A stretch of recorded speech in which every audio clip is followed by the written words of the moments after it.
band was formed about 2.5 years ago, and we just wrote around in garages and lounges like people do on the dole, surviving on the dole for a year, and then we got signed up about 18 months ago. So it was just, the band was built on having so much free time and being in such a sort of empty environment, really, you know. We just had to do something, or you just go, your mind goes numb.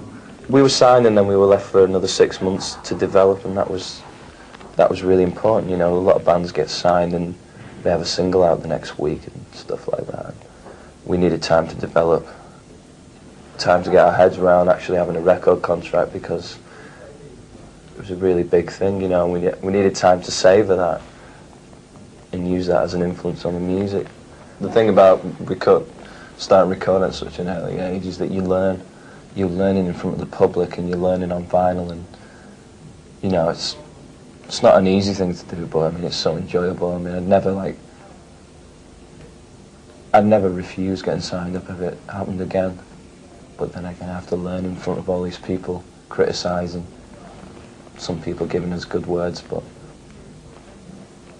at an early age we've learned to ignore what the press say and get on with it.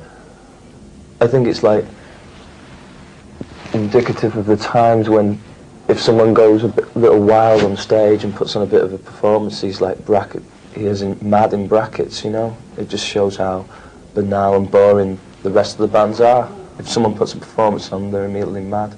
I've like stopped for a second when we've been playing live and looked out at the crowd, and people aren't. It's not an aesthetic looks thing. It's a feeling. It's a feeling of the music that takes them away, not because someone's got a big pair of lips. It's hideously boring. Might as well go and see old Mick Jagger and his Zimmer frame, you know.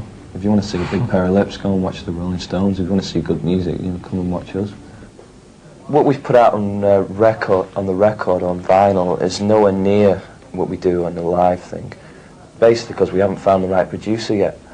And once we do, I'm sure we're going to be releasing some of the best records that have been released for a long time. We're definitely going to be playing in Europe, because that's half the reason why I'm in the band, is for travel and to see other places.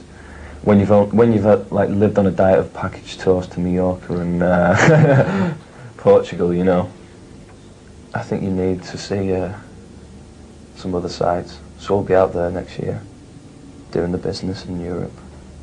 This whole first few years is just us trying to get people to fall in love with the music and the band in general, you know. It takes time to go out and play gigs and talk to people and get them to buy the record, and it's all a process. It's a process of time and people trusting you, knowing that you're a good band, because so many times you can pay your money and see something that's mediocre, but when you see our band, you're going to see something special. I think once you know your own limitations, then you're almost dead, really, musically. There should be no limitations. You should just dream, think you're 1,000 times better than you are, and maybe one day you're going to get there, you know. I didn't start this to be an indie band and sell a few thousand records. I sold this to be a superstar, not a no one, not a nobody. There's no point doing things by halves. But I want to do it in style as well.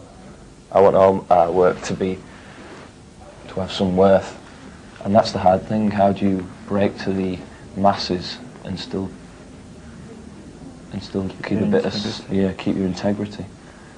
We don't have any middle ground opinions on us. We either have people who love us or people who absolutely loathe us.